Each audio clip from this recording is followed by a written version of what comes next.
बाबूजी प्रणाम। जी। राधे राधे। बाबूजी हम और हमारी पत्नी धर्म आपके शरण में रहने के लिए आए हैं। आपकी पत्नी और आप? हाँ जी। कौन है आपकी पत्नी? ये ज्योति सिंह। कब विवाह किया आपने? अभी सर यही दिवाली आएगा 2 साल हो जाएगा। अभी विवाह हुआ नहीं? दिवाली आएगा 2 साल हो जाएगा। अच्छा, 2 साल हो जाएगा। हाँ जी। तो यहाँ रहना चाहते हो, पति पत्नी हो, बढ़िया कमाओ खाओ ना। बाबूजी मेरे साथ कुछ घटना हो गई थी। क्या घटना 14/6/2024 को मेरे माँ को जान से मार दिया गया था। हमको भी इसमें हमारे अंगूठे में प्लेट पड़ा है, हाथ में प्लेट पड़ा है, तो सर में चोट आपको लगी। किसने मारा और आपकी माँ को किसने? मेरे पड़ोसी लोग ने, पड़ोसी ने? इनके बुआ के लड़के लोग। इनकी बुआ के लड़के? आपकी पत्नी के बुआ के लड़के? जी सर। तो क्यों, उसकी क्या दुश्मनी थी आपकी माँ से? ये कोई दुश्मनी नहीं था। ये था दुश्मनी कि हम लोग लव मैरिज शादी किए थे। Love marriage? इनके माता के कहने पे, इनके पिताजी के कहने, मतलब इनके घर वाले के राजी से। हाँ, इनके घर वाले की तरफ से मेरे ऊपर कोई केस, कोई बाजूद, कोई कुछ नहीं है सर। तो उनका लोग का कहना था कि तुम दोनों यहाँ पे न रहो, गांव छोड़ के भाग जाओ, नहीं तुमको जान से मार देंगे। इसीलिए विवाद हुआ था सर। कौन बोला ऐसा? हम, इनके बुआ के लड़के लोग। फिर फिर उन्होंने हमला किया? फिर सर हमला कर दिए। उसमें केस चल रहा है सर जी, अभी कोर्ट में फैसला चल रहा है। लेकिन आज 14 तारीख को रात 2 बजे से हमारे पत्नी को अपहरण करवा लिया था एक मुसलमान लड़के के साथ में। इसको दारू पिलाया, इसके साथ गलत काम किया। उसके बाद इसको बनारस के घोरीपुर थाने क्षेत्र में एक होटल में छोड़ दिया था। किसने? वो लोग ने, मेरे माँ का आरोपी ने, बुआ के लड़के ने? इसके बुआ के लड़के ने। 2 मुसलमान के बच्चे थे। ये सब बता रही है गुरुजी, पूछ लीजिए। बात कराओ। क्या नाम है आपका? ज्योति सिंह।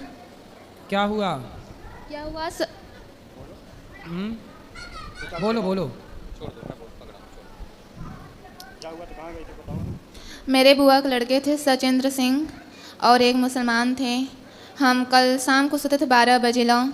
फिर 2-3 लोग आए थे ऑटो लेकर हमारे घर पे। फिर मेरे हस्बैंड दूर सोते थे, हम भी दूर सोते थे। आए, हमको भी पकड़ के ऑटो में बैठा कर ले गए। फिर इसके बाद जाने के बाद फिर ऑटो में बैठा के ले गए तो आप चिल्लाई नहीं, कोई सुना नहीं? नहीं, मुँह दाब के ले गए थे हमारे। मुँह दाब के? जी हाँ, सोते थे हम। आपके घर से ले गए? हाँ, हमारे घर से। और आपके पति को पता नहीं लगा? नहीं, ये दूर सो रहे थे। ये कहाँ सो रहे थे? ये दूर सो रहे थे, लंबा। बैटरी वाली गाड़ी से आए थे बाबूजी। हम बैटरी वाली गाड़ी से आए थे।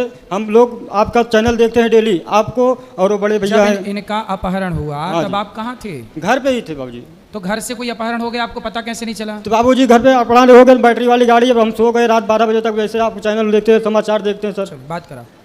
फिर अपहरण किया आपका, फिर क्या हुआ? फिर लेकर गए इलाहाबाद।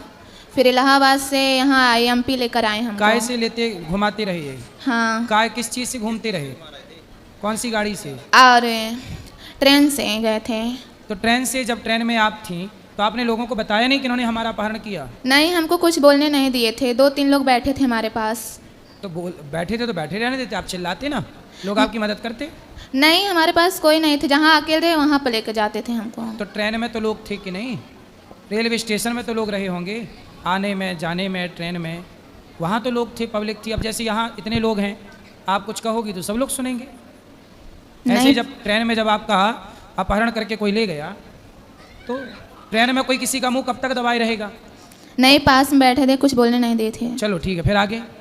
फिर आगे क्या, फिर MP ले गए हमको। फिर और धमकी दे रहे थे कि तुम इसको जयप्रकाश को छोड़ के अपने मायके चल जाओ और सही रहेगा, अगर फिर आओगे यहाँ बसना, फिर कागजान लेकर तब हाजिर होंगे। फिर क्या, फिर हमको होटल पे ले गए थे। हमको नहीं पता कि ठंडा में शराब मिलाएंगे। तो शराब मिला के आपको पिलाया? हाँ, पिला दिए थे। फिर हमको नहीं पता, हम सो गए थे, नशे में हो गए थे। फिर सुबह 6 बजे लोग हमको होटल पे छोड़ के चल गए थे। दोनों लोग फ़ोन लेकर चले गए थे, पैसा लेकर चले गए थे हमारे। बताओ तो हम आपकी क्या मदद करें? बाबूजी आप हमारी मदद यही कीजिए, अपने पास रख लीजिए। नहीं, मुझे जान से दोनों लोग को मार देंगे सर जी। हम आज बाबूजी 6 महीने से परेशान। हम आपके पास, आपके नंबर पे कई फ़ोन भी किए हैं सर बाबूजी आपके पास। और छोटे भैया, वो क्या कहते हैं उनको, और एक जने बात किए थे मुझसे, पूजिया सिंह सेरनी थी यहाँ पे इंदिरावन तो आपने विवाह कर लिया तो विवाह करने के पहले सोचना था ना बेटा? बाबूजी अब ऐसा था कि इनके पिताजी भी साधु हैं और इनकी माता जी कहने लगे कि भैया हमारे लड़की से आप शादी कर लो, हम लोग गरीब हैं। यही से हम लोग भी गरीब घर से थे, राजपूत हैं सर जी। हम लोग भी गरीब घर थे, तो लोग भी आए, अपने मम्मी को बताए, तो मेरी मम्मी बोले ठीक है। ये भी राजपूत है? हाँ बाबूजी। तो फिर क्या दिक्कत थी? दोनों दिक्कत ये थी कि इनकी बुआ हमारे घर में 3 बहन की हैं, सगी 3 बहन की हैं।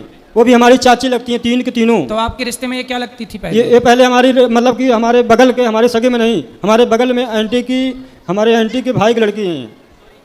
तो आपका कोई संबंध नहीं था पहले से? नहीं, संबंध नहीं था, सिर्फ आना जाना था बस सर।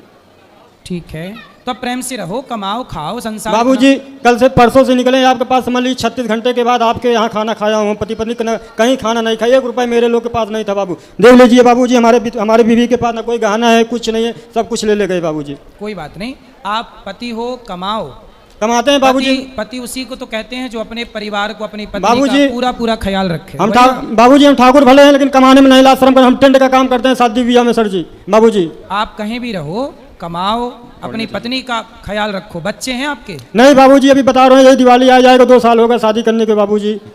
हाथ में प्लेट पड़ा है, सब कुछ पड़ा है सर जी, जोक नहीं दे, भूत नहीं बोल रहे हैं सर जी। ठीक है, मन लगा के कमाओ और अपने परिवार का ख्याल रखो, अपनी पत्नी का साथ देना, पत्नी को छोड़ मत देना।